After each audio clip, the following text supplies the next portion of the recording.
Selamat pagi Bapak Ibu Saudara-saudari yang dikasihi oleh Tuhan Yesus Kristus.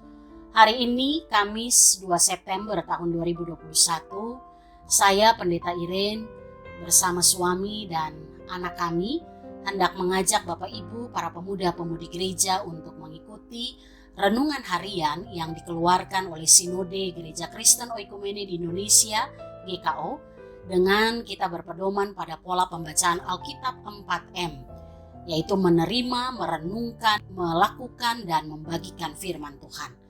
Untuk itu mari sebelum kita mendengarkan renungan firman hari ini kita berdoa. Kami bersyukur ya Bapa atas hari baru yang Kau berikan bagi kami.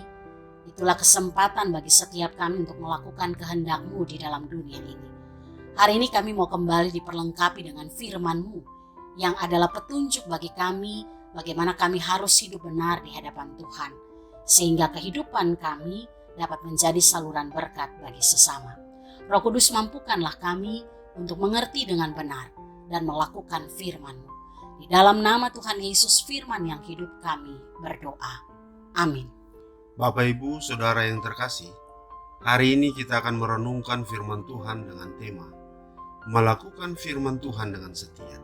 Dan pembacaan Alkitab hari ini terambil dari kitab Ulangan pasal 4 ayat 6. Demikian firman Tuhan.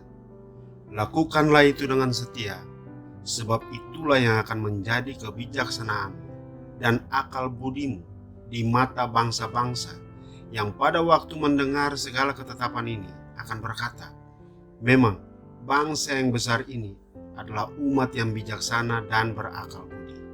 Amin. Demikian firman Tuhan.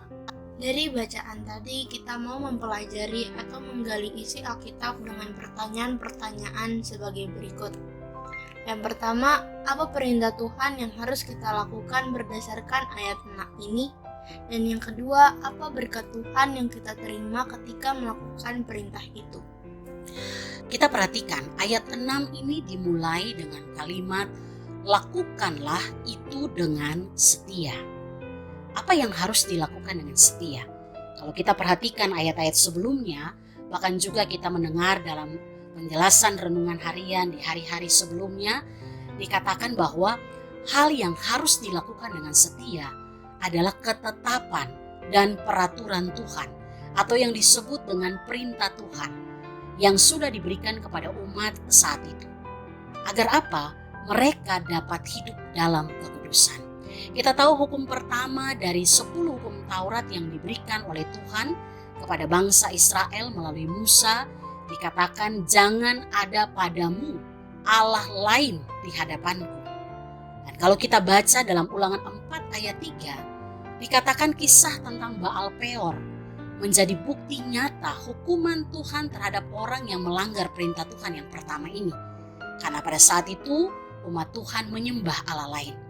Kita dapat membaca kisah hukuman Tuhan terhadap Israel karena Baal Peor dalam Bilangan 25 ayat 1-9. Itu berarti bahwa peraturan dan ketetapan Tuhan yang kita kenal dengan firman Tuhan itu adalah hal yang sangat penting dan harus kita perhatikan serta kita lakukan dalam kehidupan kita sebagai umat Tuhan.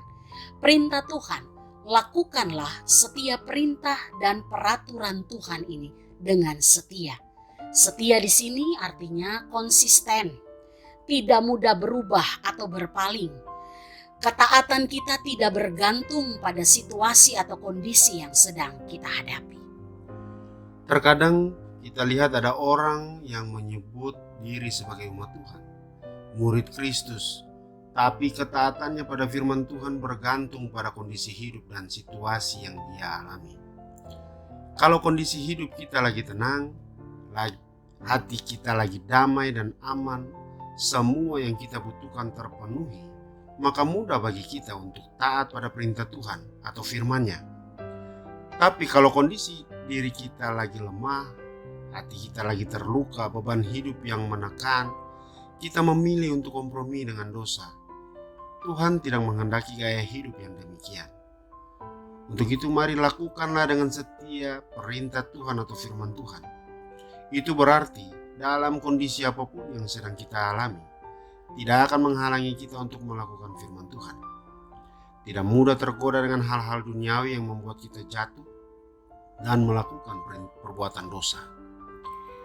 Dikatakan lakukanlah dengan setia firman Tuhan. Ada berkat yang diterima bagi setiap anak-anak Tuhan yang hidup dalam ketaatan pada firman Tuhan. Ayat 6 tadi katakan berkatnya adalah memiliki kebijaksanaan dan berakal budi. Tahukah kita semua bahwa firman Tuhan yang kita baca dan kita renungkan itu adalah hembusan nafas ilahi yang menghidupkan rohani kita.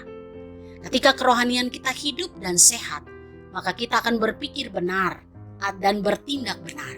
Dan itulah yang disebut dengan kebijaksanaan atau hikmat. Saudara, dunia ini syarat dengan orang pintar, orang yang cerdas, orang yang berpengetahuan. Tapi hanya sedikit orang yang dikatakan bijaksana. Orang pintar dan cerdas belum tentu bijaksana. Orang yang bijaksana adalah orang yang mampu berpikir benar dan bertindak benar sesuai dengan kebenaran Allah. Mazmur 19 ayat 8 katakan, Taurat Tuhan itu sempurna, menyegarkan jiwa. Peraturan Tuhan itu teguh, memberi hikmat kepada orang yang tak berpengalaman. Orang yang tak berpengalaman dalam hal apapun mungkin dianggap tidak mampu oleh dunia. Bukan orang yang cerdas atau orang yang pintar. Tapi ayat ini katakan, selama dia berkomitmen bergaul dengan firman Tuhan, maka ia akan dapat memperoleh kebijaksanaan dan berakal budi. Kebijaksanaan dan akal budi yang sehat adalah sesuatu yang melampaui kecerdasan dan pengetahuan manusia. Milikilah itu ketika kita hidup. Kita akan memiliki itu ketika kita hidup dalam ketaatan mendengar dan melakukan firman Tuhan dengan setia. Nah, sekarang setelah kita merenungkan firman Tuhan hari ini, apa komitmen kita? Tetap setia merenungkan firman Tuhan dan tetap setia melakukan firman Tuhan yang kita dengar. Puji Tuhan, biarlah kebenaran ini kita alami dalam setiap langkah hidup kita dan kita bagikan menjadi berkat bagi kehidupan orang lain. Baik dalam keluarga, baik rekan kerja, saudara di gereja, komsel, bahkan dimanapun kita berada. Mari kita berdoa. Bapa, ajarlah kami untuk tetap setia melakukan firman-Mu dalam segala situasi kehidupan yang kami alami. Roh Kudus, mampukanlah kami untuk tetap berjalan dalam kehendak-Mu. Di dalam nama Tuhan Yesus, firman yang hidup. Amin. Terima kasih Bapak Ibu Saudara yang sudah mendengarkan renungan hari ini. Selamat beraktivitas, salam sehat selalu, Tuhan Yesus memberkati.